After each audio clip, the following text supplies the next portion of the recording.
आज आखिरी चुनाव प्रचार है, क्या कहना चाहेंगे? चुनाव प्रचार तो चल ही रहा है, आज अंतिम दिन है। इन बाई इलेक्शंस में दो तीन बातें बिल्कुल स्पष्ट दिख रही हैं। एक तो यहाँ जो दोनों दलों का राजनीतिक जागीदारी थी कि लालू जी के डर से भाजपा और भाजपा के डर से लालू जी, इस बात को बिहार की जनता ने तोड़ने का मन पूरी तरीके से बना लिया है। दूसरी बात, खास करके आरजेडी और मुसलमानों को लेकर जो 30-35 साल से ये चलता रहा है कि मुसलमान जो है वो आरजेडी की राजनीतिक जागीर है।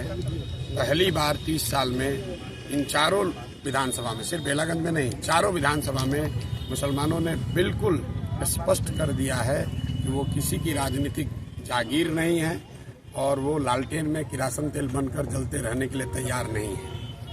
दूसरी एक और बात है, आज यहाँ पर देखिए लालू जी आ रहे हैं तो ये क्या दिखाता है भाई? 3 दिन से तेजस्वी यादव यहाँ बैठे हुए हैं, उनकी ताकत से तो कुछ हुआ नहीं। पहले आरजेडी ने तो स्वीकार कर लिया कि तेजस्वी यादव के कहने से तो कोई मुसलमान यादव वोट देने को तैयार नहीं है, उनके समाज के लोग भी वोट देने को नहीं तैयार है। और दूसरा, इसने लालू जी के चरित्र को बिल्कुल उजागर किया है कि जिन मुसलमानों के रहनुमा होने का आप दावा करते रहे 35 साल, एक बेलागंज में मुसलमान परिवार के एक सामान्य परिवार का लड़का चुनाव लड़ रहा है, उसको हराने के लिए आरजेडी के नेता लालू जी, उनके लड़के पूरी ताकत झोंके हुए हैं कि किसी भी तरीके से एक सामान्य परिवार का, मुसलमान परिवार का लड़का नहीं जीतना चाहिए। और किसकी मदद कर रहे हैं?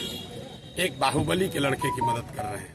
तो आप MY समीकरण की बात करते हैं, आप जिन मुसलमानों के वोट से इतने दिनों तक राज करते रहे हैं, उसी समाज का एक लड़का 7 महीने के लिए अगर उसको चुनाव जीतने का अवसर है तो उसको हराने के लिए, ये साधारण बात नहीं है।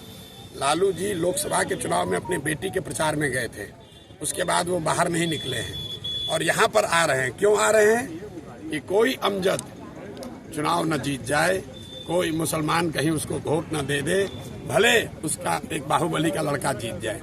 और ये इनकी सच्चाई है, इनके चरित्र को उजागर करता है। तो परिणाम जो आएगा वो तो आएगा ही, लेकिन बिहार की जनता और विशेष करके जो यहाँ के मुसलमान साथी हैं, उन्होंने इनका चरित्र देख लिया है कि MY की ये बात करते हैं, इनको न किसी M से मतलब है, न Y से मतलब है, इनको खुद से मतलब है, अपने परिवार से मतलब है और अपने साथ जुड़े हुए जो बाहुबली हैं, ठेकेदार हैं, उनसे मतलब है। इनको यादव समाज के सामान्य लोगों से भी कोई लेना देना नहीं है।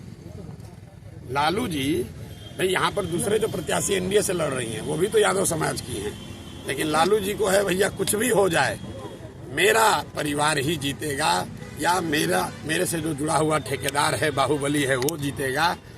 अमजद भाई कोई बहुत बड़े परिवार के लड़के नहीं हैं, एक सामान्य परिवार के लड़के हैं। यहाँ इन लोगों ने आरजेडी को, यहाँ के मुसलमानों ने 35 बरस से वोट दिया है और एक बार उस समाज का कोई खड़ा है तो लालू जी को स्वीकार नहीं है। और यही इस बात को दिखाता है, इनके चरित्र को उजागर करता है। तो जब विनाश मनुष्य पर छाता है, विवेक पहले मर जाता है, उनका विवेक खत्म हो गया है और वो अपने आप ये दिखा रहे हैं कि उनका चरित्र क्या है और वो मुसलमानों के कितने बड़े रहनुमा हैं। एक बैठक में मुस्लिम बच्चे को आरजेडी के गुंडा लोगों ने, गुंडा एलिमेंट्स ने दौड़ा कर मारा है। वीडियो आप लोग के सामने है, जरा देख लीजिए आप लोग जाकर। क्या उस लड़के ने कहा था? उसने कोई बदतमीजी नहीं की थी। लक्ष्मीपुर गांव में उस लड़के ने सिर्फ इतना कहा था कि हम क्यों माफ करें इन्हें, हम क्यों माफ करें। भाई लोकतंत्र है, सबको बोलने का अधिकार है, उसके लिए आप उसको दौड़ा कर मार रहे हैं और अपने आप को मुसलमान का रहनुमा बताते हो। सर, आनंद मोहन